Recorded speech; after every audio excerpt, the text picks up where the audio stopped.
Most people buy freedom last, and that's why they never feel financially secure. Have you ever noticed something strange? Two people can earn the exact same salary, live in the same city, and even work in similar jobs. Yet one slowly builds financial security, while the other constantly feels one unexpected bill away from a crisis. The difference often isn't income, it's the order in which they buy things.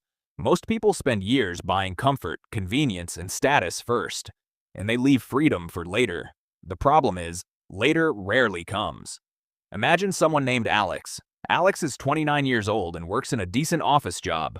After taxes, Alex brings home around $4,300 every month. On paper, that's not bad, but by the end of each month, almost nothing is left. Rent costs $1,700. A car payment adds another $520. Insurance, fuel, and maintenance bring transportation close to $800. Student loan payments take $350. Credit card payments are around $250. Subscriptions, phone bills, gym membership, and internet add another $250. Then come weekends, dinner with friends, coffee every morning, a few online purchases, a vacation financed months ago. Without realizing it, the paycheck has already been assigned before it even arrives. Alex isn't irresponsible. In fact, Alex is doing exactly what many people believe successful adults are supposed to do. A reliable car, a comfortable apartment, nice clothes, regular vacations, the newest phone every few years. None of these decisions seem extreme.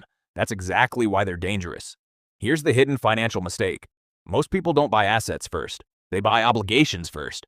Every new monthly payment quietly removes a piece of future freedom, not because the purchase was necessarily bad, but because it creates another commitment, another bill, another reason you can't easily change jobs. Another reason starting a business feels impossible. Another reason taking a career break sounds irresponsible.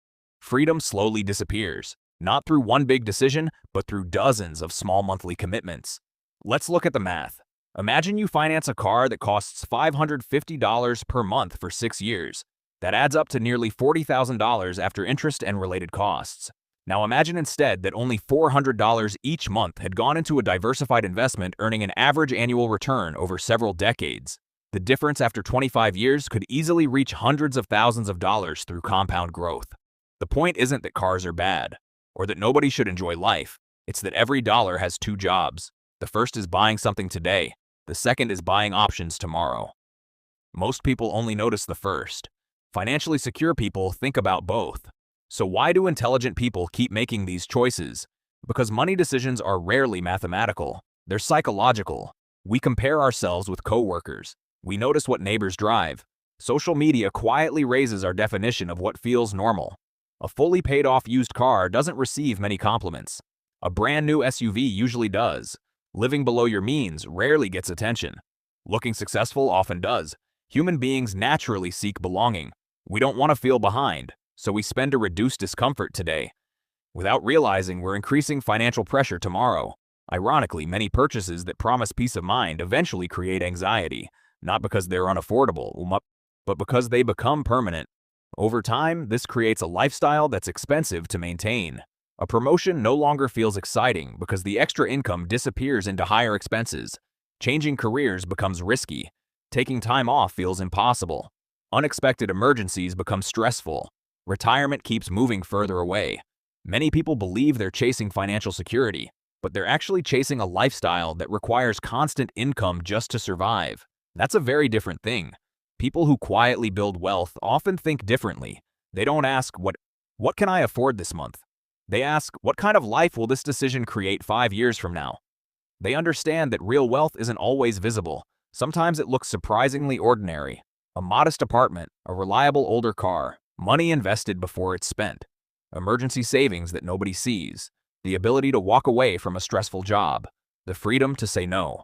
Those things don't generate much attention, but they create something far more valuable than attention. They create options, and options are what financial freedom really looks like. Perhaps that's the biggest misunderstanding about money. Many people spend years buying things that make them look free, while postponing the very choices that would actually make them free. Freedom isn't usually purchased all at once.